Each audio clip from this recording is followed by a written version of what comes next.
It is a chilly Tuesday, December the 30th, 2025 across most of the country. My name is Tom Rigsby. This is your Ready Core Daily Brief. Today, before you can move forward, let's take one honest look back and then reset your plan for the year ahead.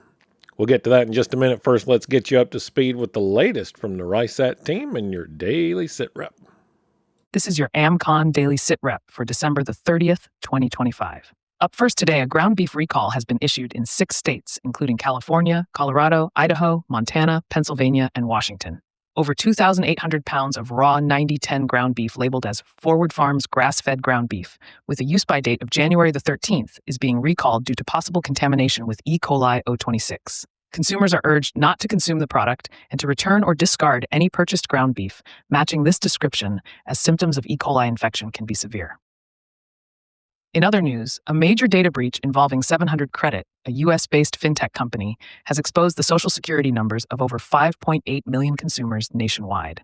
The breach originated through a third-party integration partner and spanned several months before detection. This incident raises significant concerns about identity theft and financial fraud risks associated with compromised Social Security numbers. Turning to global economic developments, China plans to restrict exports of silver, a critical industrial metal, beginning January 1st. Silver prices have surged to record highs this year amid supply shortages and rising demand from various industries, including electronics, medicine, and renewable energy. These export controls are expected to limit 60 to 70% of global silver supply, posing risks particularly for solar and semiconductor sectors that rely heavily on this metal.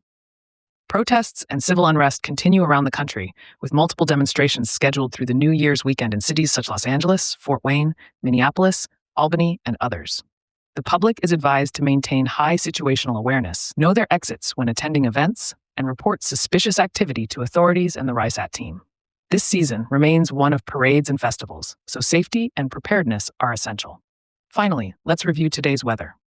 Heavy lake effect snow will persist through the Great Lakes region as a strong cyclone moves into eastern Canada. Arctic air will dominate the eastern 2/3 of the U.S., including Florida, while the northern and central plains experience a quick warm-up. Southern California faces a threat of flash flooding on New Year's Eve into New Year's Day due to an anomalous low-pressure system. Elevated fire weather conditions remain across parts of the southern plains and much of the southeast. Travel and outdoor plans should be made with caution, given these diverse weather hazards. Looking ahead, there are no imminent American Contingency Ready Corps events in the next 7 days. Members are encouraged to check the online calendar for upcoming training sessions and field exercises later in January and beyond. Members can access the American Contingency members-only site to get the full report and more in-depth analysis of today's stories, along with practical preparedness tips, training opportunities, and resources to help you, your family, and your neighborhood stay crisis ready. So every January, Ryan used to make a big list. He'd have new goals, new gear, new projects. But this year, he's going to try something different. He's pulled out last year's plan and asked one question. What actually worked? Some things did, some things didn't. And that simple act of reviewing changed everything. He realized preparedness isn't a race to add more. It's a rhythm of refining what already matters most and works best. Resetting your plan starts with reflection, not action. Before you make a single new checklist, pause and evaluate. What worked well last year? Keep it, strengthen it, do more of that. What didn't work? Fix it or remove it. No guilt, just prune it. What did you learn? Write it down if you haven't already. Lessons fade fast. And what changed in your life? New job, new home, new priorities. They all require updates.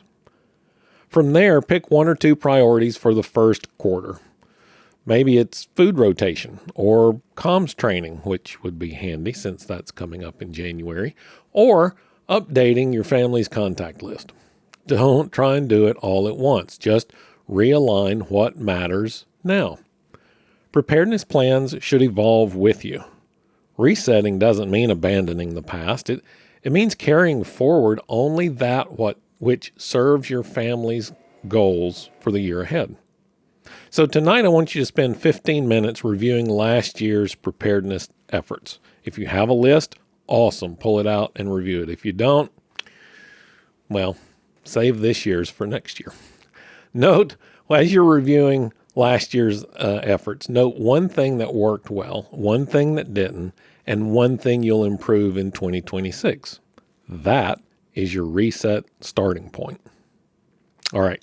Tomorrow we'll talk about habits, the daily and weekly rhythms that make preparedness second nature instead of a seasonal sprint. As always, thanks for listening to the Ready Corps Daily Brief. If you're already a member, that's awesome. We appreciate it and look forward to a great 2026 with you. If you're not a member yet, you can start a great 2026. Just head over to AmericanContingency.com and join the network to start building real resilience today. I'm Tom Rigsby. Stay alert, stay ready, and I'll talk to you tomorrow.